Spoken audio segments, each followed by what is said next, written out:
Welcome to Mrs. V's Reading Corner, where you can enjoy books for educational, fun, or even bedtime stories. Please take the time to like this video, comment below with how you enjoyed it, book suggestions, and more. And don't forget to subscribe to my channel to get all the new books that I post first. One Little Mouse by Dori, Chaconas. Illustrated by Lewin Pham. One little mouse took a look at his house, deep in the woodland ground.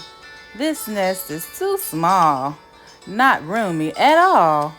There must be a new one around. Two blackish moles peeked out of their holes and called to the mouse passing by. We have a fine nest in which you can rest. So the little mouse thought he would try. But their diet was wormish, and that made Mouse squirmish. He very soon said goodbye. Three meadow frogs were leaping from logs. You'll like sleeping here, they said. Mouse thanked them politely, but curling up tightly, he found it's too cold for a bed. With a wheeze and a sneeze, he was sure he would freeze. This never will do, he said. For a bob-white quail ran up from the vale. If you're looking for some place to rest, we have a nice hollow, and if you will follow, we think we have room for a guest. But Mouse found it bumpy and clumpy and lumpy. Just too many eggs in this nest. Five greeny snakes from meadows and lakes. Hiss, come home with us if you dare.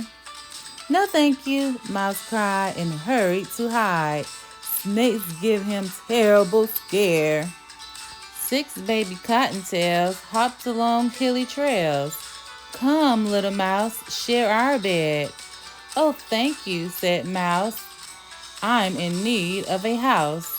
And he happily laid down his head. But the cottontails bunched up and crunched up and hunched up, and soon I'll be scrunched up, Mouse said. Seven gray squirrels ran in circles and swirls, then carried Mouse up to their nest. You may stay here with us if you don't make a fuss, and Mouse said, I will do my best. But the nut nest was clickety and clackety and crackety, and he left without one bit of rest. Eight chickadees flew in with the breeze. We have a fine place in the willow, but Mouse said, dear me, I can't sleep in a tree. Imagine a branch for a pillow. Nine porcupine waddled by in line. They called to Mouse, good day. We have a nice den right here in the glen. Thank you, Mouse answered. I'll stay. But their sharp quills were sticking and picking and pricking, so Mouse quickly went on his way. 10 small possums were eating plum blossoms. Come on, sleep with us, they were singing. They nodded their tails, and Mouse let out a wail to find himself suddenly swinging. A terrible tizzy, I'm upside dizzy. A mouse tail is not for clinging. Then Mouse turned around to the darkened wood and scampered along just as fast as he could. Back to his own little comfortable house, so tiny and tidy, just right for a mouse. And when evening shadows creeped over the ground and covered the woodland, here's what was found.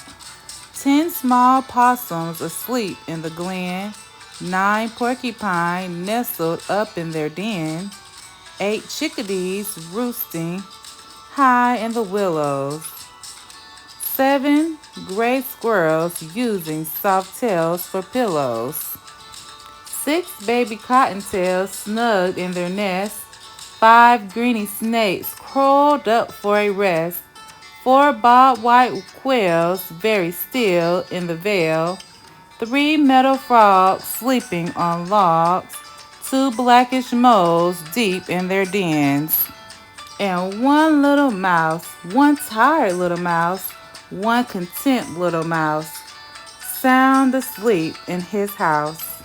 The end.